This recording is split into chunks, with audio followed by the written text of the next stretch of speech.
The game, but didn't make the most of our possession and our chances that we created. And after the game, you had a huddle. But what does that say about the Bournemouth spirit? To be honest, it's just that we block out the noise from the outside. I think a lot of people maybe write us off and stuff like that. We try to remain focused, try to focus on ourselves, to get ourselves out of this. What's it like to have been Eddie Howe up to the Brighton home game? Not a lot of fun. But you know, that's how football management is. You've got to win. If you win, it's okay. If you don't, it's not a lot of fun. Well, they did win, and what a huge victory it was, Alan. Bournemouth, 40 minutes, was it, with 10 men? They just hung on in there, didn't they? Yeah, two huge back-to-back home league wins against Brighton and obviously Villa today. I thought they showed a great togetherness when you said for 40 minutes they were up against it under severe pressure, and much more like it from Bournemouth in terms of working for each other, in terms of sticking together, everyone doing their job, which they had to do. I thought Fraser much better, Rico Adams-Smith, and it was moments like that, is that putting your body on the line, throwing yourself in there,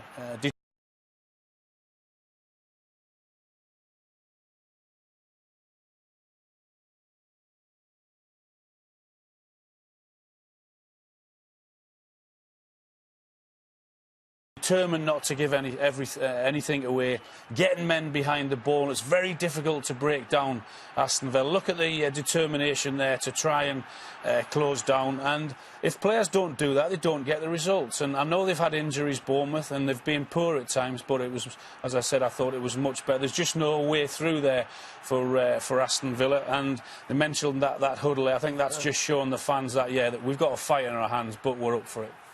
Much better from them. Well, if they're going to stay up, you've got to stick together like that. Third played fourth at the King Power Stadium, with Leicester and Chelsea looking to consolidate their positions in the Champions League places. The commentator was Martin Fisher. Champions League qualification is in their hands still, but recent form has been a worry for both clubs. Chelsea losing 6 of their last 12, Leicester 4 of their last 8. And just how scarred will the Foxes be after their League Cup final dream ended on Tuesday? At least they're boosted by the return of Jamie Vardy after his glute problem. He hasn't scored since Christmas, by the way. Tammy Abraham is back for Chelsea, but their big news is in goal. Kepa Arrizabalaga dropped, so a rare Premier League start for 38-year-old Willy Caballero. Pistonson finding James. So much time. That's a wonderful ball. How did Abraham miss it? Applauds the delivery. Frank Lampard will be very impressed with the way that Chelsea have started today. You don't get many better crosses than that. Leicester City need to wake up. It's been a very soporific start proceedings so far from them. Frank Lampard felt that ball had gone out of play. It doesn't matter too much because Chelsea have got it back. Pedro trying to slide that through for Abraham, who's goal side of Soyuncu. Goes down in the box. Lee Mason in a good position, so nothing untoward. You can see what Tammy Abraham made of that. Graham Scott in charge of VAR today. I'm not sure he's caught there. You can see that Soyuncu is concerned. Lampard is convinced. And they're checking this. Bash of knees possibly. Check complete. No penalty. Cheers from the Leicester City faithful. Brendan Rodgers looking for his first ever victory over Chelsea. This is his 14th attempt as a manager. He's lost 6 of the previous 13. All given away again. Perez has found Vardy. Vardy is in! Caballero with a good save. For the first time he's been called upon, and he passed the test. Vardy in on goal. Usually strikes terror in the hearts of Premier League goalkeepers. Mason Mounts. That's Miliqueta with a chance to cross. Came off Chowdhury and has gone behind for the corner. It's a good delivery. Schmeichel thought about coming, then went home, and Chelsea take the lead. Rudiger with a header at the back post on his 100th appearance for Chelsea. He gives them the lead. And question marks over the Leicester City defending there. It was a routine corner. Schmeichel felt that his defenders could deal with it, but they left Antonio Rudiger clear at the back post to nod home his first of this season. Leicester City 0, Chelsea 1. 66 seconds after the restart, Chelsea strike first. Maddison, that's a better ball. Tielemans on for Barnes, suddenly an injection of pace. Vardy in the middle waiting. Perez is in there too. Barnes goes himself. The shot deflected, and the shot finds its way into the back of Caballero's goal.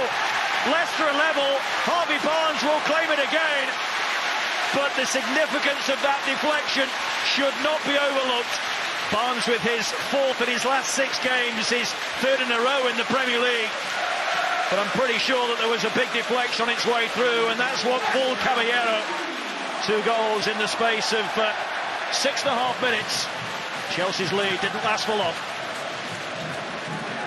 Frank Lampard will be absolutely furious that Chelsea couldn't hold on to that lead for longer than they did. Tight to that touchline, but suddenly space for Chilwell. Cross is far too deep. And Caballero comes thundering out, and he's now out of position as Tielemans whips it in, and it's in the back of the net. Ben Chilwell puts Leicester City in front, and Caballero rues his decision. Suddenly some quality from Leicester again. Chilwell's cross was hideous, but Caballero didn't really need to get involved. Then as he scurries back home, the cross is early, Chilwell arrives, and Caballero might well have not been ready for the shot when it comes his way. And Ben Chilwell has his first goal here this season. Lampard taking on board the advice of his trusty lieutenant, Jody Morris. Here's Azpilicueta. Mounts. Just clipped by Ricardo.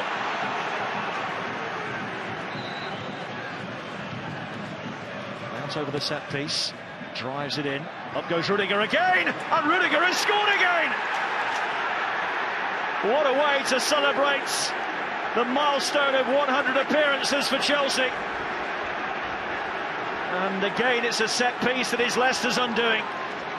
It's Leicester's second goal scorer, Chilwell, who is beaten in the air by Rudiger. And really, should he be marking the German?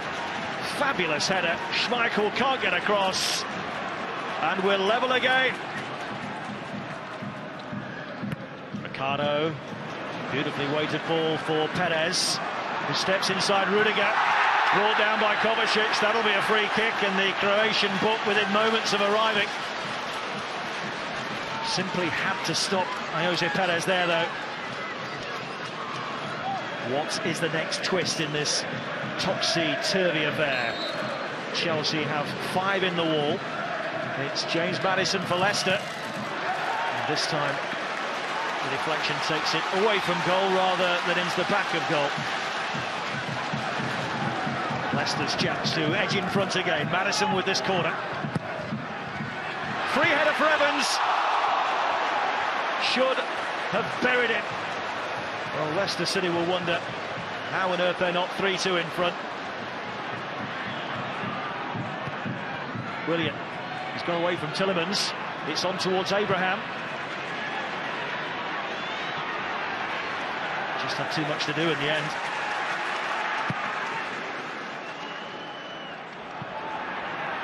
Vardy. Now for Perez. One for Vardy to chase. The flag stays down. Barnes is the only option in the middle, but he's found him. Barnes! Oh, he's put it wide!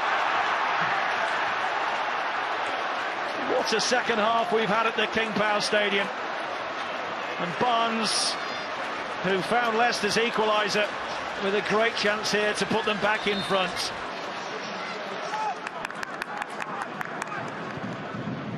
Barkley. To his right is James. Pass wasn't good enough, and Barnes can steal possession for Leicester. Iheanacho is ahead of him. Lovely touch for Barnes. Leicester flying forward. What's in the middle for them? Barnes looking for Maddison. There are appeals for a possible handball in the midst of all that, but Lee Mason waves them away. Well, it's obviously something that VAR will have to have a look at as we look at it again. There's the flick there. It definitely catches the right hand of Rudiger. Rudiger knows that, Barnes knows it, but accidental is the interpretation from VAR. At times, performance. Like I said, we had a great chance with Harvey. Johnny's got a header that he'll expect to score, and other opportunities just with the final ball. So, but all in all, it's important. If you can't win it, don't lose it, and we both take a point in the end. I was really pleased with our performance. Not every piece of it, but especially in the first half. Our press, we worked a lot on how we could stop Maddison getting on the ball in midfield so much because he's so creative, and the players did it. Players did it very well in the first half, and I thought it was a well fought and pretty even draw, and I think it was a fair result. I think we spoke about half time. They had space in behind them, and we knew if we could make runs in behind and get the ball into the final third, we were going to create chances. Obviously, for mine, we did that. Just a nice little deflection which took it in. But no, obviously delighted with that goal. Just when you've started scoring goals again, you've got 16 days off. Not 16 days full off, but a week is good, so it's all right. Yeah, 2 goals. The cracking game, really, wasn't it? Yeah.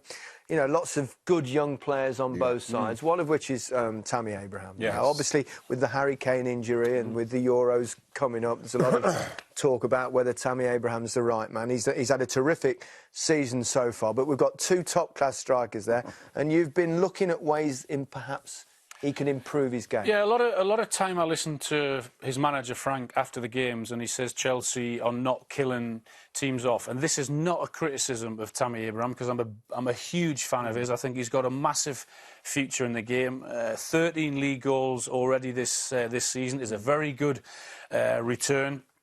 I just think to get from 13 to 25, which I think he's capable of, you just need a little bit of help and reminding of what the good things to do are, etc. And, as I said, a little bit of help. I don't know why. It's a very good run from him there. Pedro doesn't play him in. He should play him in. And you can see the little bit of anger in him there. Look, he's having his arms in the air and moaning, and so he should do, because that ball should come into him there, because it's an excellent run. Movement in the box, he's got to be in control of that situation there. When James is about to cross that, get in control of it. Don't let Johnny Evans get there before you. Get across him and react first. Similar sort of thing here. I don't know why he goes with the outside of the right foot. He should go with his left foot or the inside of the right foot. Then that ball will be in the back of the net. Another excellent run, but why stop? Why come back? Get across Soyuncu, then he'll bring him down. Or have the confidence to go on your left foot and have the belief, OK, there was a coming together there, but he shouldn't be given that opportunity, Soyuncu, because he should be across him then. Great positioning here, pulled onto the full-back. It should be a mismatch. Now, that ball again from Pedro, get it at the far post, just dink it, and then he's 5 or 6 inches bigger than him. He'll beat him in the air, and the ball, he should be having an effort at goal with his head there. They choose again not to cross it. Now, again, once that ball is back, his first movement has got to be across Johnny Evans again, and if he does that, he'll have a tap in. There's no doubt about it, right? Well, it is from an ear. All you want him to do is keep that, retain it, like we saw with Glenn Murray. Do whatever you can to keep that ball in that third, because they've got pace, they've got strength. It can hurt Leicester. This is brilliant from him. This is when he's doing his stuff. So you can't get nowhere near him, too strong. And then here, just a nice little flick. That's what he's capable of doing. I think that he is capable of getting into that 25-goal a season bracket. I think here we saw him do it against Wolves. Once he gets into this kind of position, I'd like to have seen him come towards it. Simply because once he does do that, then he's got Soyuncu where he wants him. But then he's on his heels a bit. Ben Chilwell comes in and he kind of nicks that one off of him. Unfortunately, he got taken off. Maybe he's still carrying a little bit of something, but he's got a lot. It's a really difficult role to play, even for an inexperienced guy like he is in the first season in his Premier League. So please don't take that as a criticism. No. We are fans of him, but to get to the next level, that's the bits that he needs to improve on. All the things that you've talked about, I've seen him do consistently well this season. But sometimes when you form dips a little bit, you just need a bit of reminder. You just need a little bit of a reminder. Yeah. As for Leicester, well, a point is pretty good in the current situation where they are well clear in third place. Yeah, they're in the FA Cup. We're disappointed to go out of the Carabao Cup. They're going extremely well. They're having a very good season. No problem with Leicester. Yeah. Beautiful words, Alan. On to Crystal Palace and Sheffield United, who've both had good seasons so far, helped by the best defensive records outside the top four. But scoring at the other end has been much more of an issue. At Selhurst Park, Steve Wilson. Christian Benteke's last goal for Crystal Palace was in April of last year. That's 17 games goalless. But he starts today having recovered from injury, on loan Cenk Tosun missing because of a hamstring problem. Sander Berge joined Sheffield United for a club record £22 million on Thursday. The Norwegian international comes straight into Chris Wilder's team for what is the first top-flight meeting between these two here since 1992. Then Gareth Southgate scored in a 2-0 home win. It's very blustery in South London. Nicked by James McCarthy. Jordan Ayew's forward ball was half cut out by Norwood. Benteke neatly. MacArthur just knocked off it in the nick of time. Bulldog for Sheffield United. He's given it back to Van Aanholt. Zaha was blocked off. And the card's coming out here. James MacArthur with a little flick here, intended for Zaha. And Bulldog pulled him back. Yellow card. 20 years apart, Chris Wilder and Roy Hodgson. Zaha has done well to keep that in play, and then he's flattened by Bulldog, who has already got a yellow card, remember.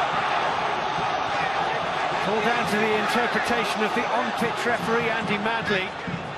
Some might have said second yellow, he didn't. VAR can't intervene as it's not a straight red. Bulldog might have been a bit lucky. Benteke's flick on, Jordan Ayew. Wilfried Zaha, Benteke in the middle, McCarthy arriving. This is Jordan Ayew. Benteke not quite. Well, so nearly the end of Benteke's personal drought. Close, but not close enough. This is Zaha. Well, that's a lovely ball. Benteke, Egan in front of him. Benteke! Not much power at all in the left-footed shot from Christian Benteke. Stevens. Fleck, sharp. No kind of angle, but he's won a corner off Gary Cahill, and he couldn't really have got anything better than a corner from that angle. It's their second of the game. Sheffield United's corner swung in at pace and played ball now. Guaita, as he carried that over the line. To goal! To goal to Sheffield United. Guaita had it in his gloves, but has carried it over the line. The corner kick is swung in at real pace. Guaita catches it and lands behind, way behind the line. He's dropped it over the line. It was a really good corner by Norwood, loads of pace on it. But still, Guaita should never, ever have dropped it. Sharp's little layoff, Bulldog again. Zaha trying to dispossess Bulldog, who's determined and has got through a couple of challenges, still going. Then he's caught by Tompkins. Free kick to Sheffield United. Terrific play by Bulldog. More George Bulldog than Bulldog. It's Norwood. Oh, Guaita with a save. Sander Berge is there and volleyed away by James McCarthy. Zaha. MacArthur. Zaha. Benteke and Ayew in the middle. MacArthur. Good save by Henderson. That's probably, along with the Benteke effort, as good as Palace have created. It's a decent save by Guaita, but not enough to erase the memory of this. That's a shocker. It's an absolute shocker. Very little hiding place when you're in goal. Now MacArthur. MacArthur's cross. Tompkins! Well, he might have seen it late because Lundstrom was in front of him, and Lundstrom might even have got a faint touch on it. But that's a massive chance for James Tompkins. Norwood. Ender Stevens getting forward. Ward's caught him there. It's a free kick to Sheffield United, and Joel Ward is off. Straight red card. Joel Ward is dismissed. And Tim Robinson, the VAR official, is recommending that Andy Madley goes to look at the screen.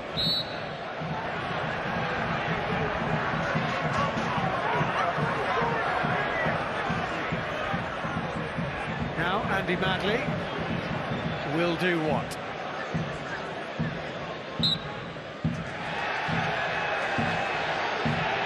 No red card. Retrieved. Joel Ward. Stevens. Musso making the run. Stevens. It's come back to Musso and back to Stevens. Outside of the boot. Good save by Guaita. And Sheffield United, they've beaten Crystal Palace 1-0 at Selhurst Park. What a dreadful way to lose a football game for Vicente Guaita and Crystal Palace. I feel very sorry for him. He's apologised to the team, and I made it clear to him, and everyone made it. You don't apologise for anything. We are where we are in the league, in still a relatively comfortable position, thanks to you and thanks to all the work you've done. So these things do happen, but of course it made a major difference to the game. It meant from 0-0, still looking for the goal, still, pretty much in control as we've been in the first half, you go to chasing. Obviously, fortunate goal from our point of view, but after that, I thought we were worthy and full value for the results. I thought the way we managed the game, created chances, defended when we had to, and we're absolutely delighted to get another 3 points to a great, a number that we've got already. But how are you feeling? Frustrated? Well, I think we've shown them we're a tough team to play against as well. We've played them 3 times now in the space of 2 weeks, and they haven't scored yet. So it's there's 2 good teams there. I think Wolverhampton are a very well organised team, structured and hard to break down. We had some shots. I think someone's moved the goalposts, because that bottom corner was where Diogo and Mason and Juan put the ball. He's just moved half the yard. I'm sure the ground staff's made some arrangements without asking me. A good performance, and Old Trafford, a very, very tough game for us. United is a good team. I think the game was balanced for both teams. Both teams had chances, and it was a game that both teams wanted to go in and win it. So happy with the performance of the boys, of course. Do you think you're good enough to finish in the top 4 this season? We don't think about that, sir. Now we're gonna have a rest, and we're gonna try to during this break to improve our game. What about your new man, your debutant, Bruno Fernandes? You can see he'll become a top of his character, and we'll see more and more. I think he had 3 shots on target. We will mention him, of course. But once again, Manchester United looked blunt at the sharp end. No, they did, 3 consecutive league games now without a goal, and this is the reason why, big reason. There's your centre forward there, Martial. No one in the middle at all. The ball gets worked down that left-hand side. Not enough options in there, and that's why he's hanging out there. Got to do better here. Got to hold the play up better, bring people into the game. Too easily shoved off the ball. Now, where's his options, Wan-Bissaka? There they are. They're miles away. He's got no options. They've got to come over. Someone's got to try and help him. Eventually takes a touch and another one. Too many, because there's nothing on, and he eventually give the ball away. The ball here, take a touch and whip it in. No. But I'm not sure the centre forward wants it. He's not a centre forward though, is he, Alan? Well, he's got to offer more than what he's offered today's game, and eventually, again, too many touches, gets the ball. And that should be taken a touch and whipped in, and nothing really changed second half. Again, he's not really going to score from there. Too many Wolves players in and around him, and that's why they never look like scoring. There's Bruno Fernandes' stats. Pretty impressive for a first appearance. He's only been signed a couple of days. Yeah, but you look at those stats. I've seen the same with Pogba, and it looks like it might happen the same with him. He needs something in front of him. He needs someone to run onto things. And if they're going to carry on playing like that, he's going to slip into that ordinary kind of category as well, unfortunately. They've got a young striker there, Greenwood. Is it time to give him a run? Absolutely. Give him a run of games. When you look at how Martial's played in that game, I would play him now. Yeah. Absolutely. OK. Newcastle took on bottom place Norwich at St James's Park. There'd been 28 goals in the last 5 league games between these teams. That'll hopefully keep you watching, although it is on last. Here's Guy Mowbray. Of his character, and we'll see more and more. I think he had 3 shots on target. We will mention him, of course. But once again, Manchester United looked blunt at the sharp end.